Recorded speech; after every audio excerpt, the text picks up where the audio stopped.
Bonsoir, bonsoir et bienvenue dans ce nouveau numéro de Mélodie Nocturne. Ce soir, jazz, enfin, jazz. Si vous pensez que le jazz, c'est Shabada, Shabada et Sidney Bechet et Louis Armstrong, ça l'est, mais pas que, et vous risquez d'avoir des surprises. Ce soir, nous accueillons aussi un accordéoniste. Mais si vous pensez que l'accordéon, c'est les flonflons, la boîte à frissons et le petit bal perdu, vous risquez aussi d'avoir des surprises. Ce soir, j'accueille un dynamiteur, un explorateur, quelqu'un qui efface les frontières et qui va piocher dans toutes les musiques. J'accueille tout simplement l'incroyable Vincent Perani. Bonsoir Vincent. Bonsoir, ben merci, ça fait beaucoup. Ça fait beaucoup. Ouais. Vous avez publié et vous sortez un disque, Joker. Alors normalement, Joker, c'est la carte qu'on sort pour pas répondre aux questions, c'est ça? Ça peut. Ça va être très très compliqué cette interview, ça va être très compliqué. Joker, vous pouvez nous dire un petit peu de... Jokers, donc c'est un trio. C'est le premier album en C'est trio? le premier album en trio. Donc c'est avec Ziv Ravitz à la batterie, Federico Casagrande, qu'on aura l'occasion d'écouter tout à l'heure, à la guitare, et moi-même.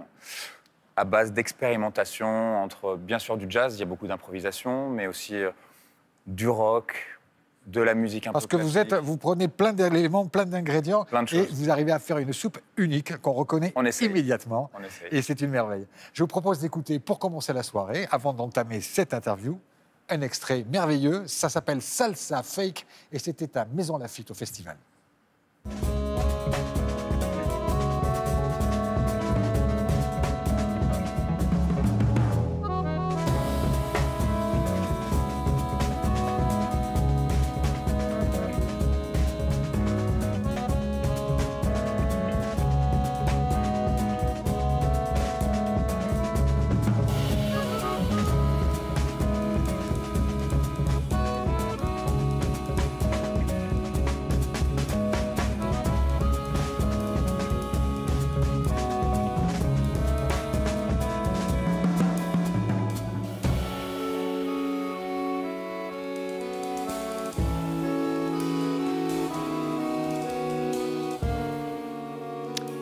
Vincent, vous me faisiez remarquer que Joker, cet album, que je conseille ce soir absolument à tous les fans de musique, avec un S à musique, Ouais. il a un S aussi, Joker. Oui. Qu'est-ce qui veut dire ce S de Bah, Joker? c'est surtout, voilà, enfin, c'est quand même... en effet, tout à l'heure, vous disiez Joker, la carte à jouer, mais nous, on est les trois, en fait, finalement. Donc, ce Joker, voilà, j'ai juste rajouté le S, juste pour vraiment expliquer que c'est un groupe, c'est une entité, c'est nos trois personnes, nos trois personnalités. Voilà. La première fois que je vous ai rencontré, il y a malheureusement pour moi quelques années... Pour moi aussi, hein. Oui. Je pensais qu'on allait parler de jazz et d'accordéon, et on a parlé de musique africaine, de musique des pays de l'Est, on avait parlé de flamenco, on avait parlé de musique classique et de musique improvisée. C'est-à-dire, on dirait que tout vous intéresse. Ah oui, enfin, moi, je suis un amoureux de la musique de toute façon. À l'époque, vous écoutiez de la musique folk islandaise, si je me souviens bien. Ah oui, ça, c'était suite à un rêve, suite à un rêve que j'ai fait. Et je me réveille le lendemain matin, et dans mon rêve, en fait, j'écoutais de la musique, des Islande, Suède. Puis j'ai dit, mais je vais aller chercher. Aujourd'hui, on a accès à tout, donc c'est vrai que c'est pratique.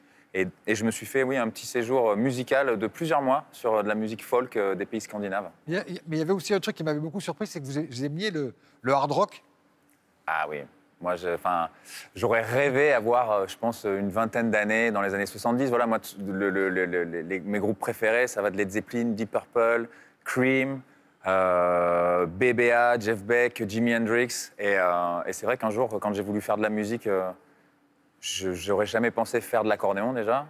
Et j'étais plutôt dans cette mouvance-là, en voulant faire de la batterie ou des instruments comme ça, de la guitare. Et c'est mon père qui m'a dit, tu vas faire de l'accordéon. Je vous propose de regarder la première question d'un de vos proches, parce que vous savez qu'ici, il y a une tradition. Nous avons, dans votre dos, sans que vous le sachiez, demandé à certains de vos proches une question qui ne s'adresse qu'à vous et qui ne vient que de vous, plutôt que d'elle, une chanteuse coréenne que vous connaissez bien. Oh. Bonsoir Vincent. Est-ce que tu peux partager avec nous le souvenir de ta première ou une de tes premières émotions musicales? Ah. Donc Yoon Sun-na, incroyable chanteuse. C'est un peu avec qui vous avez travaillé. Avec qui j'ai travaillé, que je connais depuis, ça va faire bientôt 20 ans. À l'époque, quand elle habitait en France, je jouais de temps en temps aussi dans son quintet. Enfin voilà, on a fait plein de choses ensemble. C'est un peu moi, j'ai du plaisir et je suis fier de dire ça. C'est un peu comme ma grande sœur en fait. Vraiment, elle m'a beaucoup aidé. Donc oui, cette question, pas mal du tout. Là, tout de suite, moi, je me souviens la première fois où j'ai joué devant des gens, en fait. Je devais avoir 11 ans. Je me souviens pas. Alors, c'est pas forcément du plaisir, c'est pas le mot qui va me venir en premier. J'avais surtout très très peur et j'étais très angoissé en fait juste de vouloir bien faire les choses en fait. Et ça s'était bien passé quand même. Mais ouais, j'étais petit. C'était une valse. C'était déjà une valse en fait, accordéon quoi. Quand on regarde un petit peu votre parcours, vous avez quand même un parcours scolairement, je parle de musique évidemment, Ouais. très classique, le conservatoire, la clarinette classique, Ouais. etc. Quand vous débarquez dans le monde du jazz, j'ai entendu que vous disiez, j'ai entendu tellement de fois cette phrase, après que j'ai joué, enfin que j'ai joué, finalement, c'est pas mal l'accordéon. Ah ouais. Bah, et pas qu'en jazz, mais oui, bah, les gens, les musiciens en fait, certains musiciens, on va pas dire tous bien entendu, mais ont des a priori. Et en même temps, je peux le comprendre parce que dans l'imaginaire collectif, dans l'inconscient collectif, l'accordéon, bon ben voilà, c'est un accordéon peut-être rouge Bah, fluo. c'est quoi l'accordéon? C'est les flonflons et le Oui, c'est balmusette? ça, balmusette. Et Bien, je vous propose une Ah. petite archive qui est votre premier passage à la télévision. Vous vous souvenez? oh, c'est pas sympa ça. Regardez. Vincent Perani, toi et moi.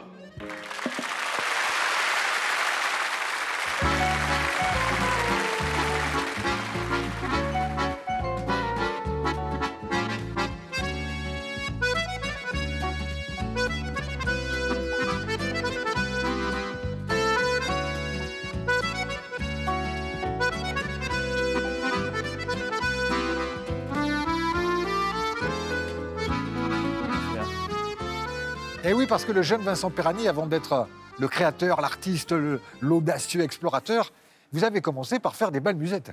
Ah oui, ça c'était. Et ça, c'est papa qui vous a amené. Ah oui, c'est une volonté de mon père. Mon père avait fait de la musique en amateur. Il avait fait plein d'instruments, dont l'accordéon. Et l'accordéon, c'était son instrument préféré. C'est pour ça que j'ai fait de l'accordéon. Et très rapidement, il m'a dit, mais la musique, avant tout, c'est pour faire danser les gens, quoi. Donc, tu fais de l'accordéon. Donc là, je devais avoir 13 ou 14 ans. Il m'a dit, tu vas rentrer dans un groupe de bal et tu vas aller faire C'était les balles, génial, quoi. vous gagnez des sous, Ah, vous mais c'était faisiez danser incroyable. les filles. Ouais, Pour un non, garçon de c'était- 13-14 ans, c'était incroyable. Ah hein. oui, et puis et en plus c'était j'ai envie de dire, je crois en tout cas le bal à l'ancienne, c'est-à-dire que on chargeait le camion, les lumières, la sono, on montait la Et scène. on décharge tout ça. quand c'est fini. Et une fois qu'on a fait nos 4 heures de bal, après il faut tout décharger. Donc c'est j'ai- papa qui vous a un peu forcé la main. hein. Ouais, alors sur le coup c'était difficile, mais je lui dis merci aujourd'hui quoi, parce que Eh bien, je vous propose une petite question qui vous est posée par quelqu'un qui n'est pas tout à fait d'accord avec votre version des choses. My son, la question que j'aimerais te poser. Au fil des interviews que tu as données pendant toute ta carrière, je me suis rendu compte que tu me faisais incidemment le reproche de t'avoir poussé à faire de l'accordéon plutôt que ton souhait de faire de la batterie. Je voudrais savoir si, avec tes enfants, maintenant que tu es papa de tes 2 beaux petits garçons, je voudrais savoir si l'un d'eux te demande de faire de l'accordéon, tu le pousserais dans cette voie ou tu lui contrarierais. Ah, il fait pas de cadeau, papa. Hein. mon père on dirait pas, mais là en fait il est marrant là. Là, en tout cas, moi, là, il me fait beaucoup rire parce qu'il dit ça d'une manière très, très posée, calme, mais en fait, parce qu'il connaît bien sûr la réponse. Et moi, mes enfants, s'ils me demandent à faire de l'accordéon, j'aurais tendance à dire non.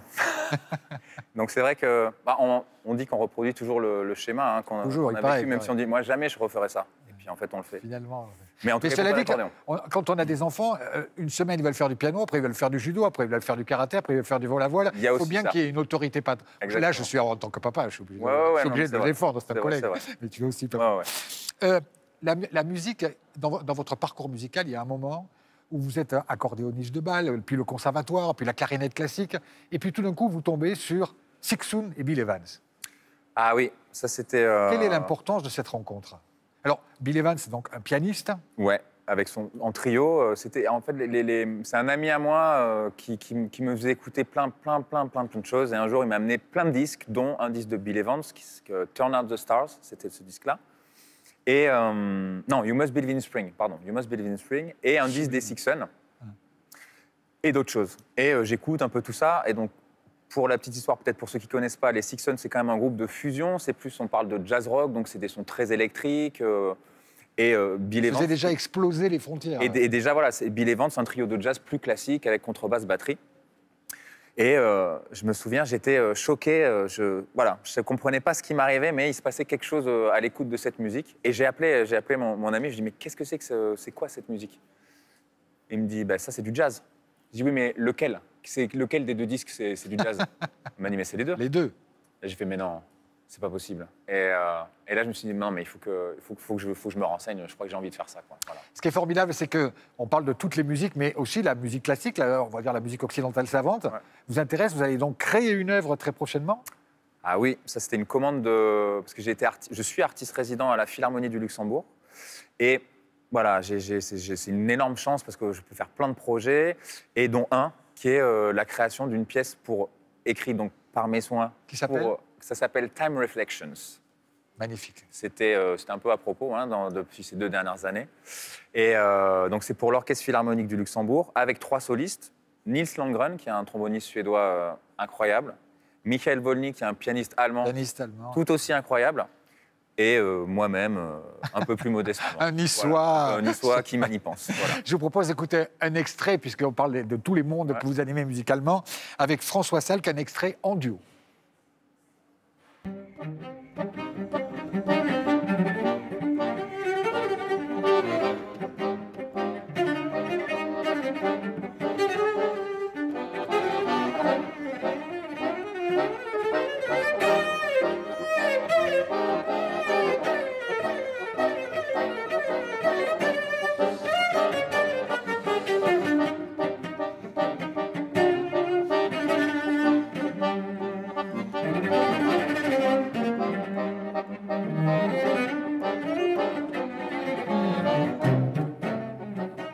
Là, on sent vraiment les influences du tango de l'Argentine. Ouais. Mais on va enchaîner. Il a une question à vous poser. Ok. Ah, François. Bonjour Vincent, ton répertoire est extrêmement large et vous avez peut-être déjà débattu au moment où je vais poser une question de tout ce que la musique classique peut apporter à un musicien de jazz.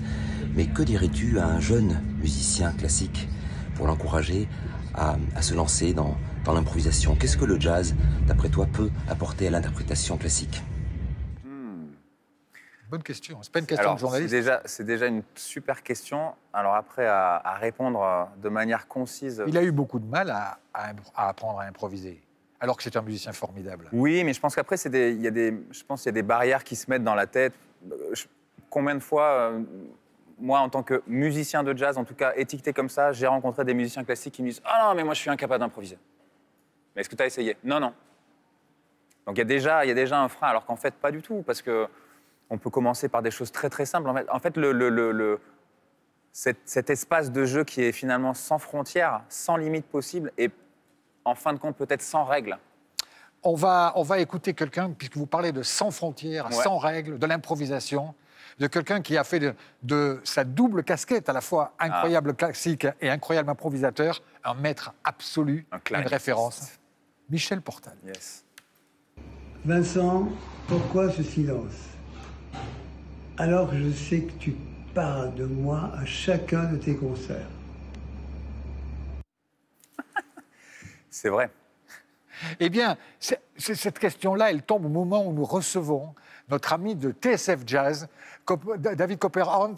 Bienvenue. Merci. Je suis content de recevoir des confrères passionnés. TSF Jazz, comment ça va, TSF Jazz? Ça va super. On est dans la dernière ligne droite d'un événement qui aura lieu le 12 décembre, qui est You and the Night and the Music. C'est la soirée jazz de l'année. C'est à Playel que ça se passe. Et c'est une soirée magique. Ça fait 19 saisons que ça dure. Et on réunit 20 artistes. Et ce qui est génial avec cette soirée, c'est que vous avez le droit de ne pas aimer un artiste. Mais au bout de 20, vous êtes quand même obligé de repartir avec au moins un coup de cœur, une découverte. Absolument. Et quelques claques. Je confirme. Et un grand sourire. On vous entend sur TSF Jazz, la radio du jazz, évidemment. Tous les matins.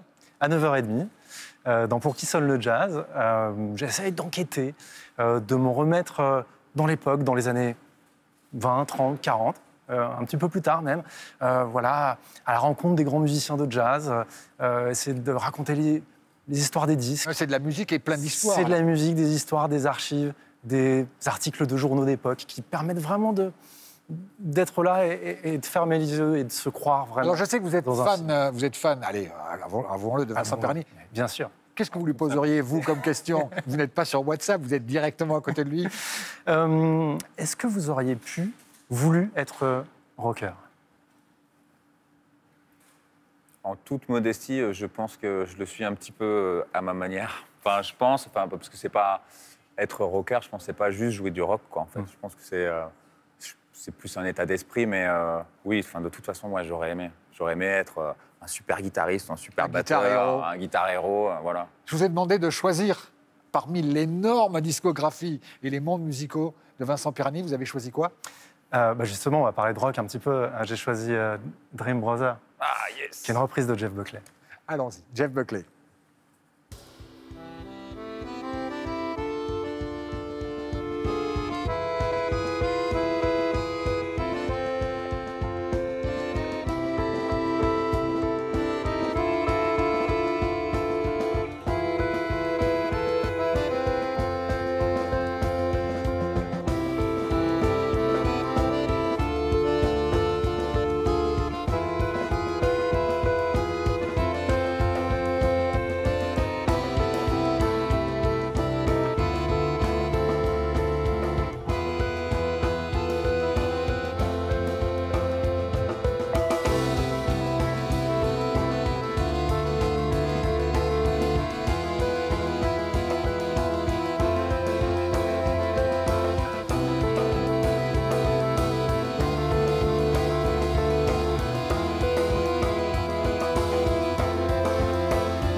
Pour qui sonne le jazz, TSF Jazz, ne ratez pas cette émission formidable. David, quel est le prochain programme, la prochaine émission? Allez, lundi 9h30, on va se plonger dans les coulisses de Maiden Voyage, qui est l'un des chefs-d'œuvre d'Herbie Hancock.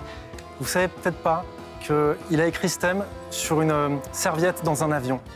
Et figurez-vous que la serviette, à la fin du vol, à l'aéroport à Los Angeles, il l'a paumée. Et il s'en est rappelé 3 mois plus tard en studio avec Miles Davis. Ce morceau-là aurait pu très bien ne jamais exister.